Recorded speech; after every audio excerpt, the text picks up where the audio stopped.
नमस्कार दोस्तों, कैसे आप सभी लोग। उम्मीद करता हूँ सभी लोग अच्छे होंगे। आज का टॉपिक न्यूक्लियर फिजिक्स में हमारे पास है Coulomb energy of the nucleus and we will also see Coulomb energy difference of the mirror nuclei and the mass difference of the mirror nuclei. So today's topic are very important from the perspective of numericals. ठीक है ना, समझ में आए तो काफ़ी exam में numericals इनसे पूछे जाते हैं, खास तौर पे एमएससी फिजिक्स में। So let's have a quick glance first what we will study. तो हम Coulomb energy of the nucleus देखेंगे क्या होता है, वी विल डेराइव इट। ठीक है, हम डेरिवेशन करेंगे और डेरिवेशन के बाद हम we will see Coulomb coefficient क्या होता है। Then we will make self energy correction in the Coulomb energy of the nucleus. Then will see mirror nuclei. Mirror nuclear के बारे में पढ़ेंगे। पहले भी मैं मिरर न्यूक्लियाई के बारे में एक्चुअली बता चुका हूँ, लेकिन यहाँ पे थोड़ा सा एक दो चीज़ें हम ऐड करेंगे उसमें, ताकि हम Coulomb energy difference of mirror nuclei को पढ़ सकें। ठीक है, कूलम्ब एनर्जी डिफरेंस हम पढ़ेंगे mirror nuclei, then mass difference of mirror nuclei पढ़ेंगे। ठीक है, we will see nuclear mass difference and then we will see atomic mass difference. ठीक है ना, and why they are so important. ठीक है ना, and how mass radius can also be calculated from it. समझ में आई चीज़ें। तो ये है आज का हमारा टॉपिक। आपका कोई डाउट हो तो आप मुझे कमेंट बॉक्स में बता सकते हैं, हम पूरी कोशिश करेंगे उसको सोल्व करने की। ठीक है, तो देखो हम कूलम्ब एनर्जी की बात यदि करें तो कूलम्ब एनर्जी होता क्या न्यूक्लियस का जनरली, तो इलेक्ट्रोस्टैटिक रिपल्सिव एनर्जी है। ठीक है ना, किसके कारण अराइज होती है? It arises from the interaction between protons. ठीक है ना, which are distributed within the nuclear volume. तो हमारे पास जो न्यूक्लियस है तो उसके अंदर क्या है, प्रोटॉन्स होते हैं, न्यूट्रॉन्स होते हैं। तो प्रोटॉन और प्रोटॉन पर क्या होता है, पॉजिटिव चार्ज होता है प्रोटॉन्स पर, तो उनके बीच में क्या फोर्स लगेगी, रिपल्सिव फोर्स लगेगी। तो जो इलेक्ट्रोस्टैटिक रिपल्सिव एनर्जी जो है वही कूलम्ब एनर्जी है। समझ में आया? ठीक है ना, और this energy contributes positively to the total nuclear mass. अब जितनी ज़्यादा इलेक्ट्रोस्टैटिक पोटेंशियल एनर्जी कब होगी ज़्यादा, जब नंबर ऑफ प्रोटॉन्स ज़्यादा होंगे।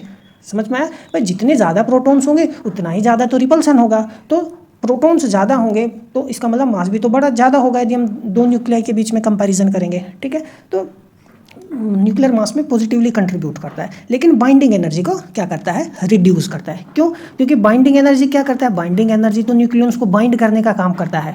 ठीक है, समझ में आया। और उसको रिपल करने का कौन काम करता है, दूर भगाने का कौन काम करता है प्रोटॉन्स को, इलेक्ट्रोस्टैटिक रिपल्सिव एनर्जी। ठीक है ना, तो बाइंडिंग एनर्जी ऑब्वियसली क्या हो जाएगी, कम हो जाएगी because of the electrostatic repulsive energy. ठीक है ना, तो बाइंडिंग एनर्जी को कम करने की कोशिश करता है repulsive energy, electrostatic repulsive energy, जिसको हम कूलम्ब एनर्जी बोलते हैं। तो इसका कहने का मतलब it is one of the factors that destabilize heavy nucleus. ठीक है ना, ये हम जानते भी, हमने प्रीवियस लेक्चर्स में भी हमने पढ़ा था। समझ में आया? ठीक है, आइए बढ़ते हैं आगे। अब देखो इट हैज़ प्रोटॉन्स, न्यूक्लियस के पास प्रोटॉन्स हैं। तो हम न्यूक्लियस को यदि यूनिफॉर्मली चार्ज स्फीयर की तरह ज्यूम करें, ठीक है ना, जिसका रेडियस हमारे पास क्या है, R is equal to R naught, 8⁻⁴ हम जानते हैं। तो टोटल चार्ज उसके पास यदि ZE है तो डेंसिटी कितना होगा, टोटल चार्ज अपॉन में 4/3 πr3। ठीक है, या 3ZE में लिख सकता हूँ। समझ में आई बात? तो ये तो हमने एज्यूम क्या किया है, यूनिफॉर्म एज्यूम किया है, यानी जो डिस्ट्रीब्यूशन है प्रोटॉन्स का वो यूनिफॉर्म है थ्रू आउट द न्यूक्लियस। ठीक है, फिर हम इसकी मदद से क्या निकालेंगे, कूलम्ब एनर्जी निकालेंगे कि कूलम्ब एनर्जी कितनी आती है।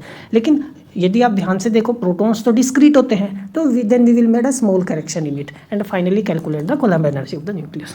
समझ में आया? ठीक है, तो इलेक्ट्रोस्टैटिक कूलम्ब एनर्जी जो है वो यूनिफॉर्मली चार्ज स्फीयर की यदि मैं बात करूँ तो कोई भी चार्ज स्फीयर हो, यहाँ तो हम न्यूक्लियस ले रहे हैं, तो वैसे न्यूक्लियस के अलावा भी कोई भी चार्ज स्फीयर हो ना, यूनिफॉर्मली चार्ज स्फीयर हो, तो जो उसकी कूलम्ब एनर्जी होती है, इलेक्ट्रोस्टैटिक एनर्जी होती है, it is the work required to assemble this charge distribution. ठीक है ना, by bringing infinitesimally charge elements from infinity.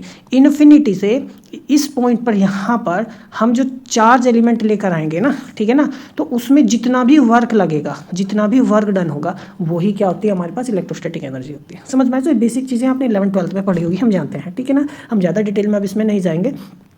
So let us see the how we will derive it. तो हमको क्या कैलकुलेट करना है, इलेक्ट्रोस्टैटिक सेल्फ एनर्जी कैलकुलेट करनी है, या कूलम्ब एनर्जी कैलकुलेट करनी है, या repulsive energy, electrostatic repulsive energy calculate करनी है। Now we will imagine assembling the charge sphere. ठीक है ना, by bringing in charge from infinity in successive thin shells. अब मान लो आप एक चार्ज सेल लेकर आए, एक स्मॉल आप ना इन्फिनिटी से, ठीक है ना, स्मॉल थिन वो लेकर आए। ठीक है, चार्ज सेल लेकर आए, थिन सेल लेकर आए, तो इस पर लेट अस अज्यूम आप कितना चार्ज लेकर आए, क्यों चार्ज लेकर आए, ये मेरा पॉइंट हो गया। ठीक है ना, थिन सेल्स लेकर आए, सक्सेसिव थिन सेल्स लेकर आए। ठीक है, और टोटल चार्ज कितना बिल्डअप हो गया, ये हमारे पास इतना टोटल चार्ज बिल्डअप हो गया। ठीक है ना, समझ में आई बात? तो लेट अस अज्यूम इट। कोई डाउट है? तो हम इसको, ये हमने अभी देखो ध्यान से समझना, हमने ये एट पॉइंट R निकाला है, तो इसको हम ग्रेजुअली क्या करें, धीरे धीरे बिल्डअप कर रहे हैं इसको। तो एट सम इंटरमीडिएटरी स्टेज, तो मान लो स्फीयर ऑफ रेडियस कितना है, ये स्फीयर ऑफ रेडियस हम कितना ले लेते हैं R। ठीक है, समझ में आया, ठीक है। तो ये क्यू आर मतलब हम जो मैंने चार्ज एग्जैक्टली मतलब ये तो चेंज होगा ना, ठीक है ना, धीरे धीरे हम इसको बिल्डअप कर रहे हैं, तो आर कांस्टेंट नहीं है, ठीक है। तो हमें कितना कहाँ तक बिल्डअप करना है स्फीयर, ठीक है, कैपिटल आर तक, यही तो न्यूक्लियस होगा। तो पूरा न्यूक्लियस को हम क्या कर लेंगे, असेंबल कर लेंगे, ठीक है। तो लेट अस अज्यूम कि हमने सिर्फ और सिर्फ स्मॉल थिन सेल हमने अभी बिल्डअप किया है, ठीक है ना, जिसका रेडियस आर है, ठीक है, और जिसके पास चार्ज कितना होगा क्यू आर अभी के लिए। तो समझ में आया, तो जो अमाउंट ऑफ चार्ज है already contain within the intermediate sphere of radius R is proportional to its volume. तो हम डन, तो यही तो लिखेंगे। तो चार्ज हम क्या लिख सकते हैं, charge is equal to density into my volume, समझ में आया, ठीक है। तो चार्ज डेंसिटी तो कांस्टेंट है, तो ये हमने अभी आप ध्यान, हमने निकाला कितना, इसको हम सिंपली लिख लेते हैं ताकि कैलकुलेशन में आसान हो। 3 is equal to 4/3 pi R cube, यही तो हमने निकाली है, ठीक है। और कितना वॉल्यूम बिल्डअप होगा, 4/3 पाई आर क्यूब, यही तो वॉल्यूम बिल्डअप हुआ है, ठीक है। तो देखो 4/3 से 4/3 कट जाएगा और सिंपली मेरे पास क्या बचेगा ये, ठीक है ना, r/r। तो इतना चार्ज बिल्डअप हो गया, समझ में आया। अब now bring in additional thin sphere of charge. अब देखो छोटा सा यहाँ पे पैच भी है, वो हम क्या बाद में डिस्कस करेंगे। तो देखो हम अब और एडिशनल, अब हमने क्या किया, इतना चार्ज हमने बिल्डअप कर लिया, ठीक है ना, समझ में आया, ठीक है। तो हम और स्मॉल अमाउंट ऑफ चार्ज और लेकर आते हैं। कितना चार्ज लेकर आते हैं, ये सपोज हमने ये चार्ज हम लेकर आए, ठीक है ना, ये ध्यान रखो इसका, ये हम चार्ज लेकर आए, कितना है ये मान लेते हैं, D Q amount of charge हम लेकर आए, ठीक है ना, फ्रॉम इन्फिनिटी, ठीक है। तो ये जो डी के अमाउंट ऑफ चार्ज हम लेकर आए, अभी कितना लेकर आए हैं यदि मैं पूछूं, तो density is equal to into में वॉल्यूम, सिंपली वही होगा। तो देखो ये जो मैंने शेडेड पोर्शन बनाया इसका वॉल्यूम कितना होगा, 4 pi R square into D R. D R क्या होगा, इट इज़ द थिकनेस, ठीक है, समझ में आया। तो डेंसिटी हमारे पास तो ये तो कांस्टेंट है, ठीक है, 4 पाई आर स्क्वायर मैंने लिखा, देखो 4 पाई से हम सिंपली 4 पाई काट सकते हैं, 3 ऊपर चला गया, 3 R cube R square D R, समझ में आया। अब देखो तो वर्क डन कितना होगा, तो work done to bring this shell, इस सेल को लाए हम, है ना, ये जो स्मॉल सेल हम लेकर आए हैं, ठीक है ना, कहाँ से लेकर आए, फ्रॉम इन्फिनिटी, कहाँ लेकर आए, टू रेडियस आर, ताकि हम पूरा अपना एक न्यूक्लियस बना सके। तो ये जो ऑलरेडी यहाँ पे पहले सेल था, तो उस पर कितना चार्ज था, क्यू आर चार्ज था। हम कितना बिल्डअप किया, हमने डी क्यू बिल्डअप किया है, ठीक है ना, समझ में आया। तो इन दोनों के बीच में क्या होगा, रिपल्सन होगा, ठीक है ना। तो यही तो होता है पोटेंशियल एनर्जी दो चार्ज के बीच में क्या होती है, Q1/Q2 4 pi epsilon not R, यही तो होती है। तो वही चीज़ हमने यहाँ पे कंसेप्ट निकाला। तो जो वर्क डन होगा सिंपली कितना होगा, 1/4 पाई एप्सिलॉन नॉट, इन दोनों के बीच में रिपल्सन होगा, कहाँ पर लेकर आया, एट पॉइंट R, समझ में आ गई बात। तो ये चीज़ें, तो देखो QR हम ऑलरेडी लिख सकते हैं, QR की ये वैल्यू हम निकाली, ये DQ हमने यहाँ पे निकाला, तो हम ये DQ की वैल्यू हम यहाँ पे रख दी हमने, ठीक है, 1/4 पाई एप्सिलॉन नॉट, समझ में आया। देखो JD यहाँ पर भी है, JD यहाँ पर भी है, स्क्वायर हो गया, R क्यूब है, एक R कट जाएगा, R स्क्वायर बचेगा, ये R स्क्वायर है, R⁴ हो गया, समझ में आया। R क्यूब यहाँ भी R क्यूब है, R⁴ तो it's very simple. Now we have to build up our what sphere. तो हमारे पास जो R है वो वेरी क्या करेगा, 0 टू कैपिटल R वेरी करेगा। तो हम पूरे को इंटीग्रेट कर देंगे और हम अब, है ना, तो we integrate this work element from R is equal to 0 to full nuclear radius, समझ में आई बात। तो इंटीग्रेट करो, सारी चीज़ें जो कांस्टेंट है बाहर आ जाएगी, ठीक है ना, ये तो सब बाहर आ गया, R⁴ बचेगा। और हम जानते हैं R⁴ सिंपली इसको हम किस तरीके से लिख सकते हैं, इंटीग्रेट करना जानते हैं, तो x⁴n+1/n+1 होता है, ठीक है, समझ में आया। तो हमारे पास क्या 0 टू दी R, ठीक है, R⁴ यही तो है, तो ये कैपिटल R⁵ ये आ जाएगा। तो काफ़ी सिंपल है, देखो ये आ गया मेरे पास, ठीक है ना, R⁶ है, सिंपली नीचे R बचेगा, तो ये मेरे पास आ गया, ठीक है। तो यही है total electrostatic self energy of a uniformly charged sphere of radius R carrying total charge Z, समझ में आया। तो ये है, ठीक है। तो इसी को हमने क्या करना है, ध्यान रखना है। तो हमने क्या क्या, कोई भी यूनिफॉर्मली चार्ज्ड स्फीयर है तो उसका फॉर्मूला क्या होगा, टोटल इलेक्ट्रोस्टैटिक सेल्फ एनर्जी का 3/5 4 पाई एप्सिलॉन नॉट, ठीक है ना, ZE²/R। तो ये आपको याद रखना है। लेकिन there is a catch here, देखो हमने जब स्टार्टिंग में एक सेल बिल्ड किया था, कितना ऑफ रेडियस R, तो उस पर चार्ज कितना था, QR, ठीक है ना। फिर हमने क्या बिल्डअप किया था, यदि आप ध्यान देखो तो हमने DQ एलिमेंट बिल्डअप किया, ठीक है, समझ में आया। तो DQ एलिमेंट बिल्डअप किया, तो DQ एलिमेंट जब हमने बिल्डअप किया तो वो क्या करेगा, हमको वर्क करना पड़ेगा, ठीक है ना, बिकॉज QR क्या करेगा, उसको रिपल करने की कोशिश करेगा, ठीक है। लेकिन जब हमने इनिशियली हम QR बिल्डअप कर रहे थे, तो QR बिल्डअप करने में तो हमने कोई वर्क ही नहीं किया, क्योंकि पहले तो कुछ नहीं था ना, तो वहाँ पर कुछ नहीं था, तो हमने सिंपली क्या किया, हमने QR बिल्डअप किया, तो हमने तो कोई वर्क ही नहीं किया। तो तो ये तो ऐसे कैसे हो सकता है, ठीक है ना, समझ में आया। तो भाई देखो पोटेंशियल एनर्जी जब ये भी हम लिखते हैं तो कैसे लिखते हैं, Q1 Q2 4 pi epsilon not R, ऐसे ही तो लिखते हैं। मान लो यहाँ पर कोई चार्ज रखा है Q1 और यहाँ पर कोई चार्ज है Q2, इन दोनों के बीच में डिस्टेंस कितनी है, R है। तो इनके बीच में जो इलेक्ट्रोस्टैटिक एनर्जी यदि मैं निकालना चाहूँ तो वो एक दूसरे के कारण ही होगी, क्योंकि ये इस पर फोर्स लगाएगा और ये इस पर फोर्स लगाएगा, ठीक है। समझ में आया? इसके कारण पोटेंशियल मैं यहाँ निकाल सकता हूँ और इस चार्ज के कारण पोटेंशियल मैं यहाँ निकाल सकता हूँ, तो एक दूसरे पर पोटेंशियल अप्लाई होगा, है ना? समझ में आया? ठीक है, तो अब जैसे मुझे ए पॉइंट पर निकालना है तो मैं क्या करूँगा, वर्क डन टोटल एनर्जी में कितना लिखूंगा, देखो यहाँ पर चार्ज कितना है, Q1 चार्ज है, ठीक है, समझ में आया? पोटेंशियल एनर्जी का कितनी है यहाँ पर, पोटेंशियल एनर्जी किसके कारण होगी, Q2 के कारण होगी, समझ में आई बात? ठीक है, तो उसके कारण है कितनी पोटेंशियल एनर्जी है मैं वो लिखूंगा, तो ये मैं निकाल सकता हूँ उसी तरीके से।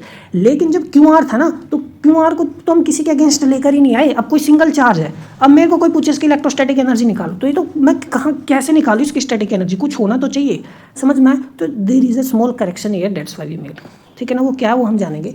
तो उससे पहले आप ध्यान से देखो, तो ये देखो कूलम्ब एनर्जी पॉजिटिव टर्म आएगा पूरा, है ना? जेड जितना नंबर ऑफ प्रोटॉन्स ज़्यादा होंगे उतनी ज़्यादा कूलम्ब एनर्जी होगी। इसी वजह से जो हैवी न्यूक्लियस होते हैं ना, ठीक है ना, उनमें न्यूट्रॉन्स ज़्यादा होने चाहिए स्टेबिलिटी के लिए, क्योंकि प्रोटॉन्स ज़्यादा हो गए तो रिपल्सिव एनर्जी बहुत ज़्यादा हो जाएगी, तो जो न्यूक्लियॉन्स है दे विल फ्लाई अपार्ट, ठीक है ना? न्यूक्लियस स्टेबल नहीं रहेगा, ठीक है?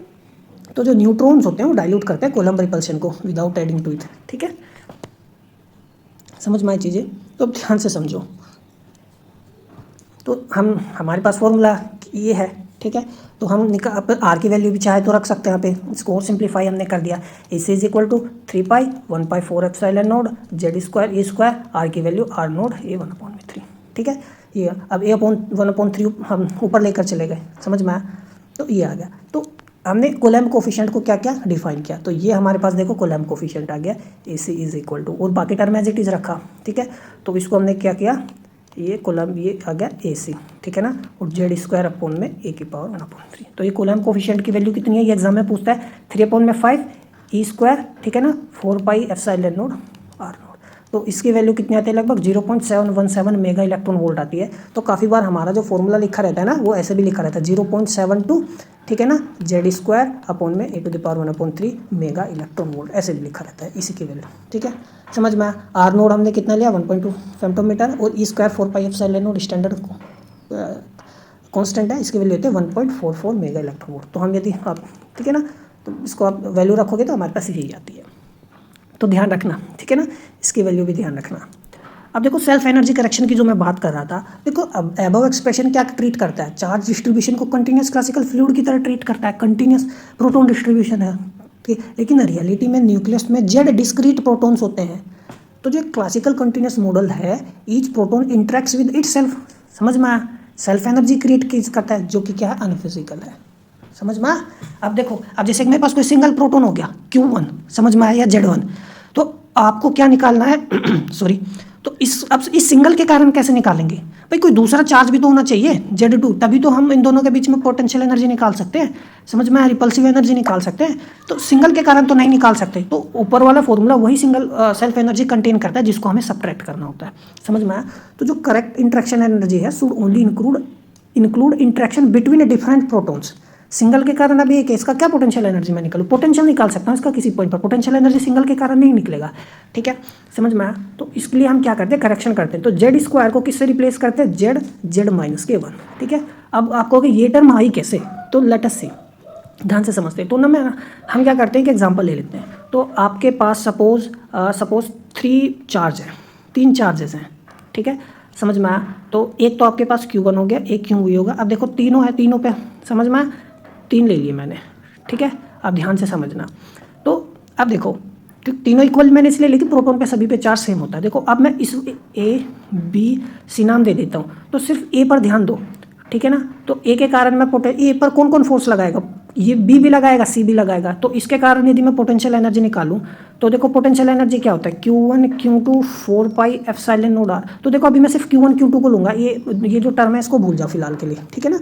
डिनोमिनेटर को मैं बस समझाने के लिए आपको बता रहा हूँ, ठीक है? तो देखो मैं Q1 क्यों लिया, A को मैंने पकड़ा, अच्छा A पर और कौन लगा सकता है, B के कारण तो ले लिया, C लगा सकता है, तो मैं क्या लिख सकता हूँ, Q, ठीक है? अच्छा प्लस, अब देखो B को पकड़ो, अब मैं B को लूँगा तो B पर कौन लगाएगा, A लगाएगा, ये हो गया। अब B पर कौन लगाएगा, C लगाएगा, तो क्यों देखो जब मैंने A को लिया था तो B के कारण ये आ गया था, अब मैं B को ले रहा हूँ तो A के कारण ये आ गया था। ये तो 2 बार टर्म कैलकुलेट होगी, ऐसा तो नहीं होना चाहिए, बिल्कुल भी होना चाहिए क्या, नहीं होना चाहिए। तो ये टर्म क्या होगी, 2 बार कैलकुलेट होगी, इसी को हम सब्ट्रैक्ट करते हैं। अब देखो समझ में आया, अब ध्यान से देखना कैसी चीज़ आएगी। अब देखो C को ले लो, ठीक है, समझ में आया। आप देखो सी को, यदि आप सी को लोगे तो सी के कारण हम इंट्रैक्शन निकालेंगे तो क्या होगा, बी से वो इंट्रैक्ट होगा, ठीक है, और वो फिर ए से ये होगा, ये आ गया मेरे पास, ठीक है, समझ में आया। तो अब कौन किससे कितनी बार इंटरेक्ट यदि करेगा, तो आप ये जैसे 3 चार्ज है जैसे, तो 3 स्क्वायर इज इक्वल टू 9 मुझे नहीं लिखना चाहिए बिल्कुल भी, जैसे यहाँ पे जेड स्क्वायर आ गया था, है ना, जेड प्रोटॉन्स थे ना, तो जेड, ठीक है, तो जेड स्क्वायर है, तो जैसे यहाँ 3 प्रोटॉन्स हैं तो 3 स्क्वायर 9 नहीं आ रहा है, देखो कितना आ रहा है, 1 2 3 4 5 6 आ रहा है, समझ में आई बात।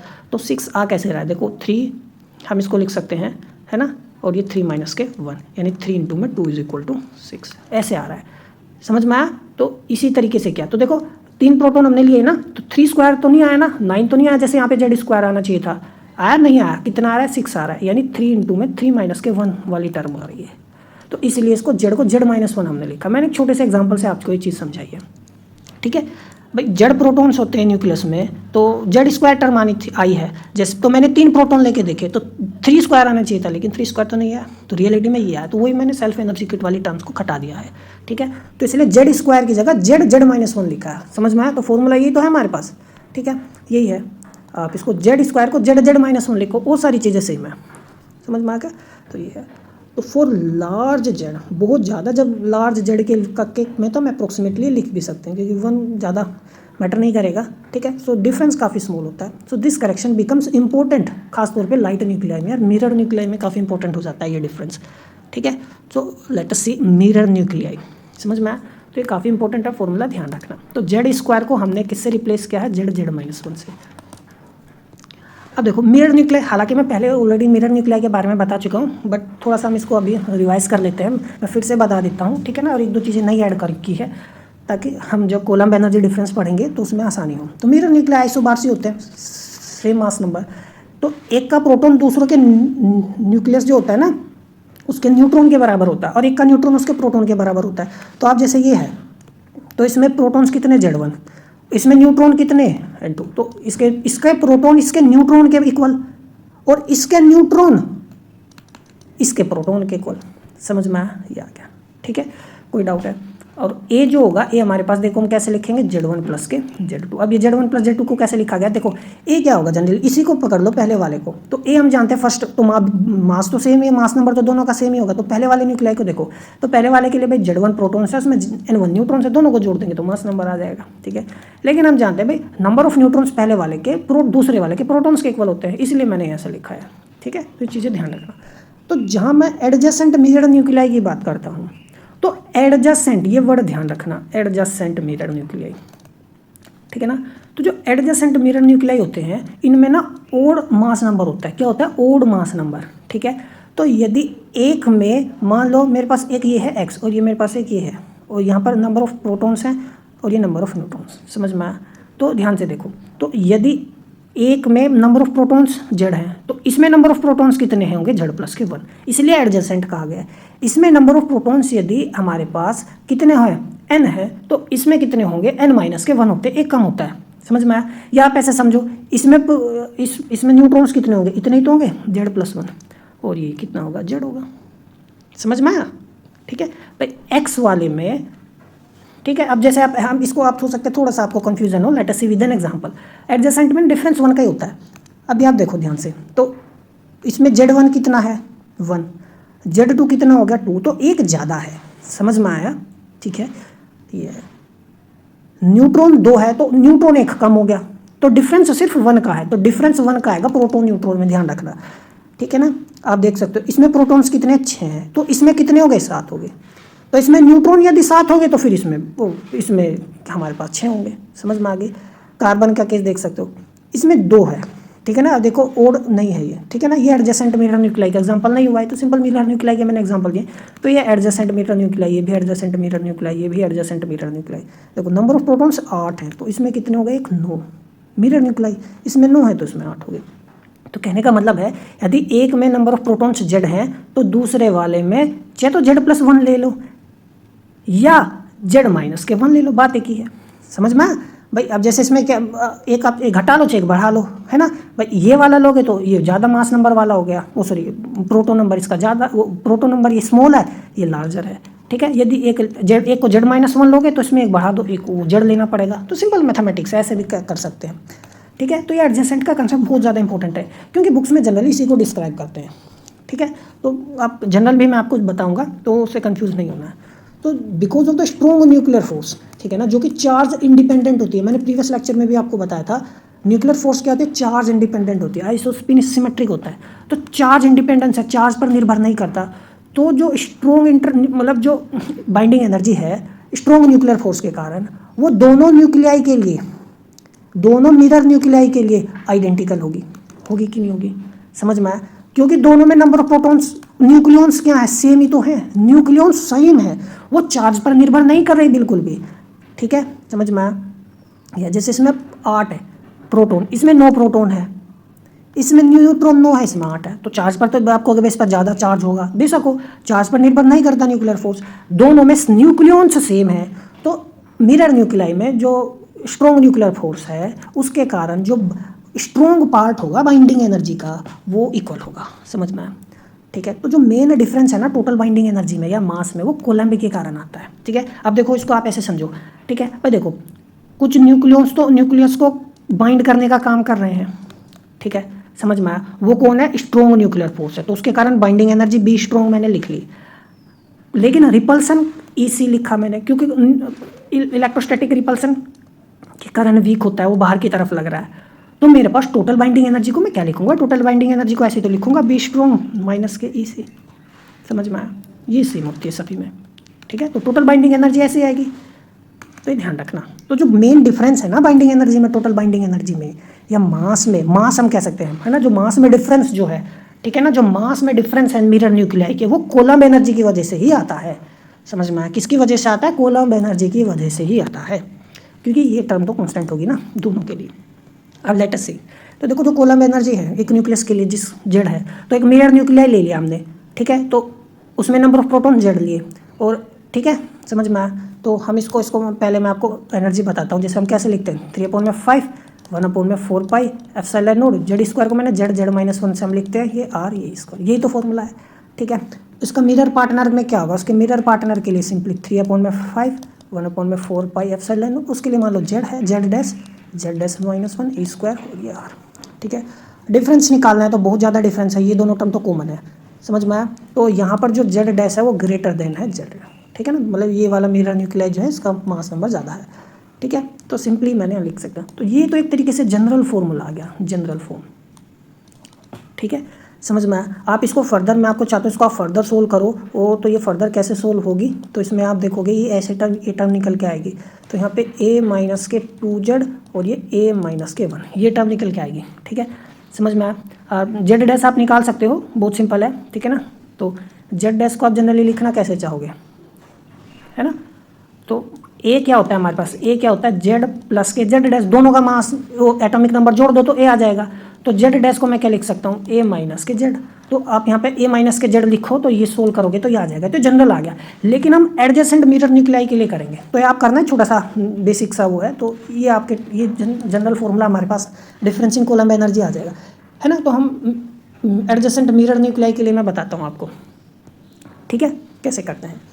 तो करना है आपको, ठीक है ना। ये मैं जनरली नहीं कर, क्योंकि ये जनरली मतलब ऐसा नहीं पूछता नहीं है, तो मैं इसलिए नहीं करा रहा हूँ, पता है ना, पढ़ना में सारी चीज़ें हैं, ठीक है। ये मैं बस आप पे छोड़ रहा हूँ इसको, ठीक है ना। 2-3 स्टेप में आप करोगे तो सिंपली आ जाएगा। तो हम एडजेसेंट मिरर न्यूक्लियाई की यदि बात करें, तो एक का जो स्मॉलर प्रोटॉन नंबर है, मान लो एक न्यूक्लियाई जेड लिया, तो अगले वाले का मैंने Z+1 लिया। बस ये ध्यान रखो, ये जेड यहाँ ना स्मॉलर न्यूक्लियाई लिया मैंने, ठीक है। अब हो सकता है कुछ बच्चे क्या कहेंगे, मैं तो Z-1 स्मॉलर लूँगा और अगला वाला जो मिरर पार्टनर होगा वो क्या लूँगा, Z, तभी तो एडजेसेंट कहूँगा, एक जुड़ेगा तभी तो ये आएगा। तो भैया आपकी मर्जी है, कैसे ले लो, ये ऐसे ले लो या ऐसे ले लो, ठीक है ना, समझ में आई बात। तो ये है, तो मैंने यहाँ पर क्या लिया, मिरर न्यूक्लियाई जो लिए है उसका जो स्मॉलर हमारे पास मास नंबर है, वो सॉरी एटॉमिक नंबर है, वो Z है, और दूसरा वाला जो मिरर न्यूक्लियाई है उसका Z+1 है, इसलिए एडजेसेंट मिरर न्यूक्लियाई कहा है, ठीक है।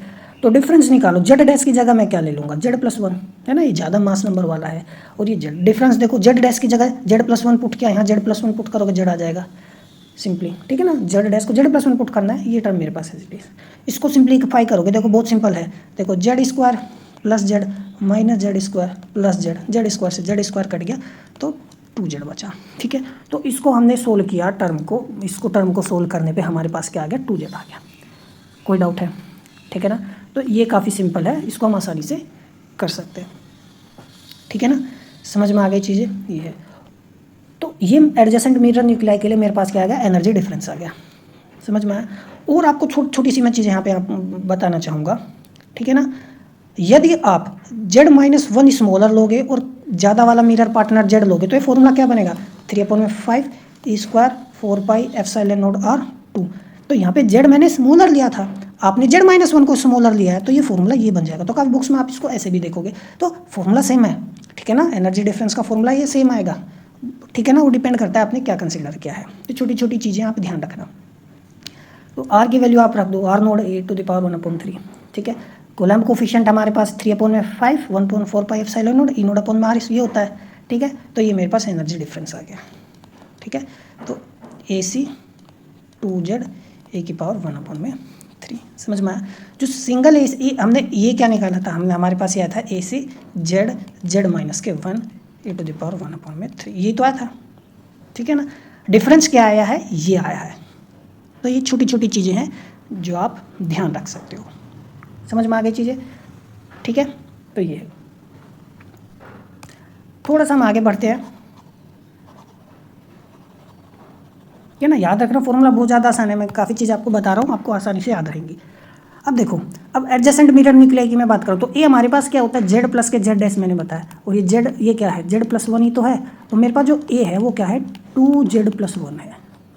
ठीक है, तो 2z को मैं क्या लिख सकता हूँ, 2z को मैं लिख सकता हूँ a-1। तो इसीलिए जो 2z को मैंने क्या लिखा, a-1। तो हम अपना एनर्जी का जो कूलम्ब एनर्जी डिफरेंस है उसको ऐसे भी लिख सकते हैं a-1। ठीक है ना, समझ में आया? 2z की लगा मैंने ये लिखा है। तो डायरेक्टली मेजरेबल है मास डिफरेंस यहाँ से। ठीक है ना, बिटवीन मिरर न्यूक्लियाई मैं आपको बताऊँगा कैसे। ठीक है ना, तो हम क्या करते हैं, हम जैसे मैंने बताया हमारा जो मास डिफरेंस होगा ना वो एनर्जी कूलम्ब डिफरेंस की वजह से ही आता है। ठीक है, तो हमने इसको मेज़र किया तो हम अपना मास डिफरेंस को भी मेज़र कर सकते हैं, या मास डिफरेंस यदि हमको पता है तो हम कूलम्ब एनर्जी डिफरेंस भी पता कर सकते हैं। कूलम्ब एनर्जी डिफरेंस से फिर हम आर की वैल्यू भी पता कर सकते हैं। ठीक है ना, समझ में आई बात? तो ये चीज़ें हैं। ठीक है भाई, ये पता है तो आप आर नोड तो पता कर ही सकते हैं आसानी से हम। तो ये छोटी छोटी चीज़ें। अब देखो एक और इम्पोर्टेंट बात जो मैं आपको यहाँ बताना चाहता हूँ। ठीक है, तो देखो मैंने जैसे बताया कि ये तो हमने एडजेसेंट मिरर न्यूक्लियाई के लिए निकाला है ना, जनरल फॉर्मूला हमारे पास ये आता है। तो इसको इसी से भी आप जनरल जब आप मैंने बताया इसको करोगे तो यहाँ से भी आप मिरर न्यूक्लियाई का फॉर्मूला निकाल सकते हो। तो मैंने जैसे बताया भाई ये आपके पास क्या होता है एडजेसेंट मिरर न्यूक्लियाई के लिए 2z+1 आया है हमारे लिए। ठीक है, समझ में आया? तो ये मेरे पास हम कैसे लिखेंगे 3/में, ठीक है 5e⁴ 4 π ε0 ये r नोड और ये a⁻1/3 लिख लेता हूँ r की वैल्यू। a-2z को मैं 1 लिखूंगा, देखो यहाँ से a-2 1 आएगा और सिंपली क्या बनेगा a-1, और ये टर्म मेरे पास क्या है AC है और ये AC बन गया। तो ये देखो यहाँ से डायरेक्ट जनरल फॉर्मूले से भी हम एडजेसेंट मिरर न्यूक्लियाई के लिए निकाल सकते हैं। ठीक है, समझ में आया? तो ये जनरली बहुत ही रेयर बुक्स में इसको मेंशन किया गया है। ठीक है ना, अब कोई दिमाग हो थोड़ा सा अच्छा भयंकर सा पेपर बनाना चाहता हो, ज़्यादा वो को टफ नहीं तो ये चीज़ें वो मेंशन कर सकता है। ठीक है, आपसे पूछ ले। समझ में आई चीज़ें? अब बात करते हैं हम देखो मास डिफरेंस की। ठीक है, तो जो न्यूक्लियर मास है ना, हम जानते हैं कैसे लिख सकते हैं, sum of its constituent nucleus minus the total binding energy. समझ में आया? तो न्यूक्लियर का मास क्या होता है, प्रोटॉन का मास जोड़ दो, न्यूट्रॉन्स का मास जोड़ दो और बाइंडिंग एनर्जी को घटा दो। ऐसे ही तो लिखते हैं, हमने प्रीवियस लेक्चर्स में सारा चीज़ें मैंने आपको बताया है। तो ये न्यूक्लियस का मास हमने लिखा, और टोटल बाइंडिंग एनर्जी हम जानते हैं, binding energy because of the strong nuclear forces minus के कूलम्ब एनर्जी। ठीक है, तो आप इसको यहाँ पे रखोगे तो ये टर्म मेरे पास बन जाएगी। ठीक है, समझ में आया? नहीं तो काफ़ी बुक्स में इसको देखो आप सिंपली ऐसे लिख देते हैं ZMP प्लस के नंबर ऑफ न्यूट्रॉन्स, समझ में आया, और माइनस के बाइंडिंग एनर्जी और प्लस के सिंपली मास के फॉर्म में लिख लिया, इसलिए C² से डिवाइड किया। तो ये वही चीज़ है। तो ये बच्चे कंफ्यूज होते हैं, ये टर्म आ गई कैसे, यहाँ प्लस क्यों आया। ये तो समझ जाते हैं कि भाई मास में से बाइंडिंग एनर्जी घटानी चाहिए। ठीक है, प्लस इसी कैसे आता है, देखो जब B टोटल है आप यहाँ रखोगे माइनस है, माइनस ऑलरेडी है तो प्लस हो जाएगा ये टर्म। ठीक है ना, तो छोटी छोटी चीज़ें हैं। तो ये हमारे पास न्यूक्लियर मास हो गया, हमने इसको ऐसे लिखते हैं। इसका एडजेसेंट मिरर पार्टनर है। ठीक है ना, तो मिरर पार्टनर है तो उसका जो यहाँ पर हमारे पास मास नंबर वो एटॉमिक नंबर Z+1 लिया हमने। तो देखो A Z+1 लेंगे। ठीक है, Z की जगह Z+1 लिखा, यहाँ पे Z+1 लिखेंगे तो -Z Z-1 हो जाएगा। बी स्ट्रॉन्ग तो मिरर न्यूक्लियाई के लिए सेम रहेगा, इसमें कोई चीज़ नहीं, और ये जेड की जगह Z+1, ठीक है। अब इन दोनों का डिफरेंस कर दो, क्योंकि हमें क्या चाहिए, हमें मास डिफरेंस चाहिए बिटवीन द मिरर पेयर्स, ठीक है, समझ में आए। और हमें जानते हैं कि बी स्ट्रॉन्ग दोनों में सेम होता है, मैंने आपको बताई है, ठीक है ना, it is because of the charge independence, ठीक है ना, समझ में आए, ये चीज़ें हैं। दोनों का जब हम डिफरेंस करेंगे, आप देखो ZMP तो देखो इस ये प्रोटोन हम ज़्यादा है इसमें, तो इसमें से इसको घटाएंगे, तो देखो ZMP कट गया, MP बचेगा मेरे पास एक, ठीक है ना, ये बचा सिंपली, है ना, समझ में आया। A - Z कट जाएगा, -Mn है, ठीक है, तो देखो -Mn बचा मेरे पास, ये रहा, ये भी कटेगा, इसमें से इसको घटाएंगे सिंपली, तो देखो 1/c² मैंने कॉमन लिया, तो ये टर्म बची। तो बहुत ज़्यादा सिंपल है, कुछ भी कॉम्प्लिकेटेड नहीं है, ठीक है। c² को मैं थोड़ा इधर लेके चला गया, भी लिखा। मास ऑफ न्यूट्रॉन थोड़ा सा ज़्यादा होता है, इसलिए देखो माइनस बाहर लेके ना मैंने इसलिए लिखा, क्योंकि ब्रैकेट में जो टर्म है पॉजिटिव आएगी, ठीक है। और इसको डिफरेंस को मैंने क्या लिखा, ΔC। तो ये आपको ध्यान रखना है, काफ़ी इंपॉर्टेंट है, इसी से काफ़ी चीज़ें बनती हैं, ये फॉर्मूला ही है एक तरीके से, ठीक है। अब Mn - MP c² कहते हैं 1.293 मेगा इलेक्ट्रॉन वोल्ट, ठीक है। ये टर्म आप याद भी रख सकते हो, नहीं तो एग्जाम में देता भी है। तो इसकी जगह मैं -1.293 मेगा इलेक्ट्रॉन वोल्ट लिख लिया। और ΔC हम जानते हैं AC 2Z/8⁻1/3, या मास नंबर के टर्म्स में लिखना है तो A -1 लिखेंगे, ये ठीक है। देखो एक चीज़ मैं बता दूँ, ये हमने ऐसे लिखा है ना, AC 2Z/A1/3, ये हमने निकाला था। तो Z क्या है, लोवेस्ट एटॉमिक नंबर है। यदि आप लोवेस्ट एटॉमिक नंबर ऐसे लिखोगे ना, Z-1 लोगे, तो फिर ये फॉर्मूला ऐसे आ जाएगा, ठीक है। तो एग्जाम में सोल्व करते बस ये ध्यान रखना है, यहाँ पे लोवेस्ट एटॉमिक नंबर लेना है हमें, ठीक है। तो बच्चे क्या करते हैं, ये फॉर्मूला लगा देंगे, लोवेस्ट एटॉमिक नंबर, फिर यहाँ लिखेंगे Z में, वो तो गलत हो जाएगा, फिर से इस पूरे में आएगा वो टर्म, समझ में आया। तो छोटी छोटी चीज़ें हैं जिससे गलतियाँ होती हैं,